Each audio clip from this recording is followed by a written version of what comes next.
오늘 말씀은 마가복음 4장 1절에서 20절까지의 말씀입니다. 오늘 말씀에 예수님께서는 씨 뿌리는 자의 비유를 가르치십니다. 말씀이 길가에 뿌려진 이는 사탄에게 말씀을 곧 빼앗기고, 돌밭에 뿌려진 이는 뿌리가 없어서 환난과 박해에 넘어지고, 가시떨기에 뿌려진 이는 세상 염려와 재물의 유혹, 욕심으로 결실하지 못합니다. 좋은 땅에 뿌려지면 결실합니다. 하나님 나라 곧 천국은 이미 우리가 사는 이 세상에 임했습니다. 예수 그리스도 안에서 지금 이 세상에 천국이 실제로 펼쳐지고 있습니다. 이 나라에 대해서 예수님께서 하시는 말씀을 살펴보겠습니다. 첫째로 예수님을 믿는 사람만 말씀으로 임하시는 하나님 나라에 들어갑니다. 하나님 나라는 말씀으로 임하기 때문에 믿음으로 말씀을 받는 사람들만이 그 나라에 들어갈 수가 있습니다. 예수님이 비유로 가르치시는 이 이유는 하나님 나라의 비밀이 외인에게는 허락되지 않았기 때문입니다. 그들이 깨닫고 돌이키지 못하게 하려고 하는 것입니다. 하나님 나라는 말씀을 믿는 사람에게만 주어집니다. 믿음이 없는 사람은 하나님의 경고를 듣고도 돌이키지 않습니다. 보기는 봐도 알질 못하고, 듣기는 들어도 깨닫지 못하는 겁니다.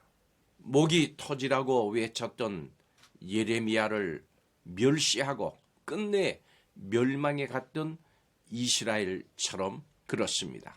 겸손한 마음으로 말씀의 귀를 기울입시다. 말씀 속에서 하늘의 비밀을 발견하고 영원한 나라에 들어가게 됩니다.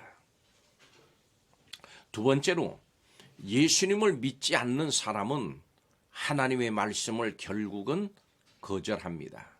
그래서 열매 맺지 못하는 자가 됩니다. 하나님 나라는 눈에 보이지 않기 때문에 믿음이 없는 자는 말씀을 거절할 수 있습니다. 예수님은 길가나 돌밭, 가시떨기에 떨어진 씨가 여러 가지 이유로 열매 맺지 못한다고 말씀하십니다. 우리도 처음에는 기쁨으로 말씀을 받을 수 있습니다. 그렇지만 말씀으로 인해서 고난이 찾아오거나 달콤한 유혹을 받게 되면 믿음을 잃어버릴 수 있습니다. 우리는 이것을 경계해야 합니다. 믿음을 잃어버리지 않도록 마음을 여십시오. 부겔로와 호모겐의 같은 자가 될까 두려워해야 합니다. 혹시 가난 앞에서 믿음이 약해지고 있습니까? 은밀한 유혹에 흔들리고 있습니까? 근신하는 마음으로 믿음을 지키십시오. 지금이 믿음이 있음을 증명할 절호의 기회인 겁니다. 마지막 세 번째로, 열매를 맺는 사람이 있습니다. 예수님을 믿는 사람은 하나님의 말씀에 순종해서 풍성한 열매를 맺습니다.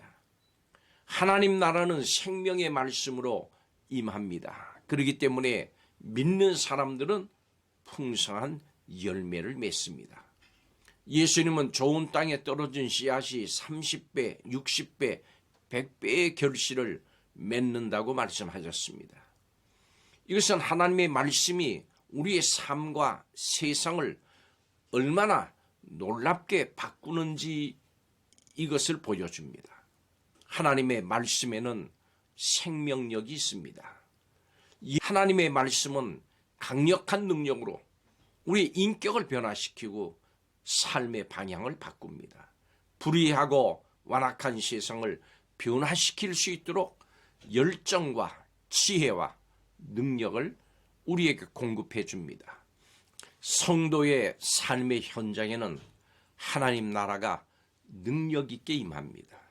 이것이 하늘의 능력이고 말씀의 권세입니다. 8절을 보십시오. 더러운 8절을 보십시다. 8절을 봅시다.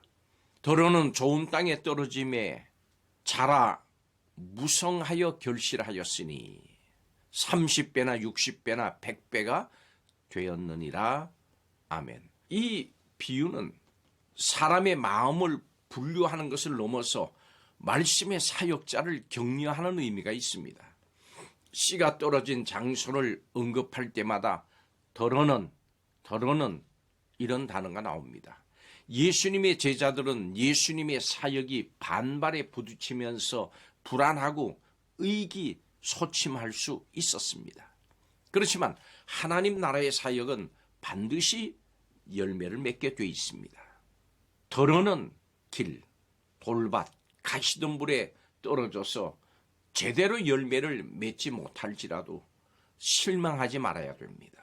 더러는 반드시 옥토에 떨어져서 30배에서 100배까지 열매를 맺기 때문입니다. 이 결실은 다른 곳에서의 손실을 없애버릴 만큼 풍요합니다. 말씀 사역의 결실을 보면서 희망을 가지십시오. 주변의 어떤 잡음 속에서도 목표를 향해서 가는 기차는 달려갑니다. 성도는 믿음으로 말씀을 받아야 합니다. 불신앙의 모습을 버리고 믿음의 자리로 나가야 됩니다.